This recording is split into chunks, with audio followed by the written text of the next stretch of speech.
We are leading through the inland sea en route to the island empire of Japan.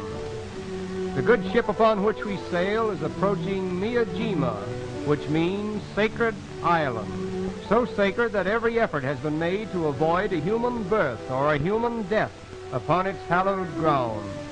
Apparently, this custom was the result of a desire to pattern the sacred isle of Miyajima after that eternal realm wherein it is believed there is neither birth nor death. We arrive, and our first impression is the famous Torii, a landmark that might well serve as a gateway to Japan. The original purpose of the Torii was to afford a resting place for birds in order that they might sing to the gods. Consequently, a Torii is usually found before a temple of worship. This is a sacred dance regularly performed before the temple at Miyajima, regarded by the inhabitants as a most solemn event.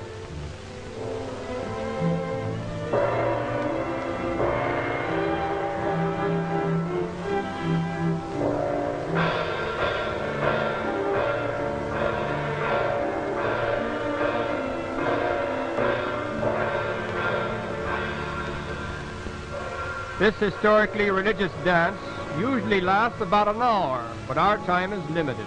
Leave Miyajima and continue on to the picturesque town of Nara, situated on the principal island of Japan. We arrive at the Nara Hotel.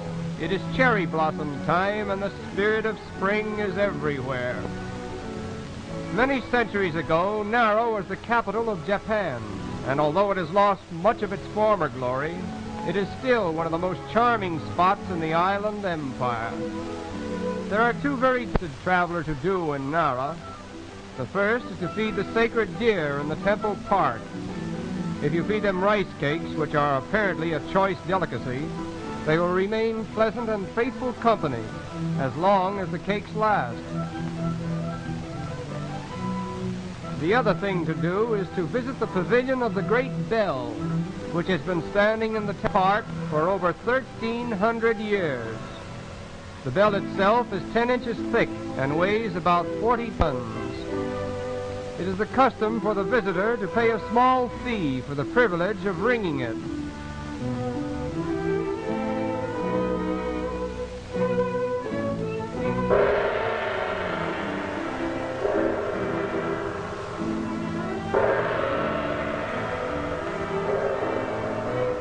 This act is said to guarantee long life and happiness.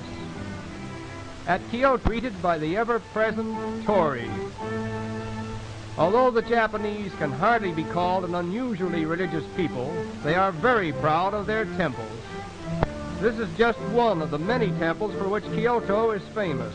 It is patronized alike by the followers of Buddhism, Confucianism, and Shintoism, the three principal religions of Japan.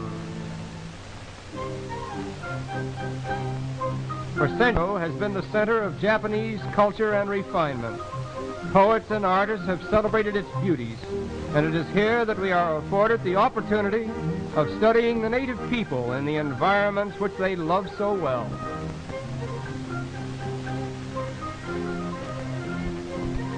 We are told that there is no more beautiful type of character in this world than that of the Japanese woman. She is said to be unselfish, modest, and intelligent, a good daughter, a faithful wife, and a loving mother.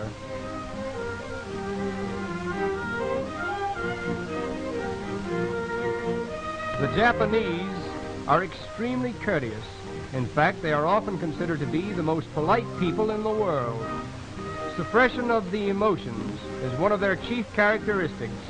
Young men and young women assume a manner of reserve toward each other, from which it has been affirmed that love does not exist in Japan. In no other country, however, do so many dual suicides occur because of unrequited love. We can understand this more fully when we realize that marriages are usually arranged by the parents with little reference to the feelings of the parties concerned. Incidentally, the hairdressing of the Japanese lady is a ceremony of great importance. Once every 3 days, this intricate mass of hair is taken down, shampooed, and put back in place again. Japanese babies are the nearest approach to human dolls that we have ever seen. Here we are introduced to the street musicians who roam about the countryside in gypsy fashion, romantically playing and singing the folk tunes of Japan. This strange group of wandering minstrels illustrates a peculiar custom. When an offense is committed against society, the offenders often go about in this manner, playing popular tunes and collecting money for some worthy cause.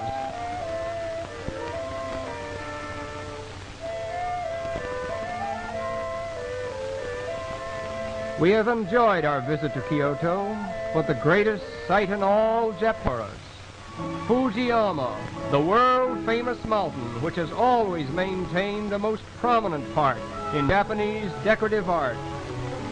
There is hardly an hour in the day that a native son or daughter is not gazing with admiration upon Fujiyama, rising to a height of 12,000 feet in variegated moods of magnificence and splendor. In ancient times, great streams of lava flowed from the crater, damming the rivers and forming a series of picturesque lakes at the base of the volcano. The last eruption was recorded in the early part of the 18th century.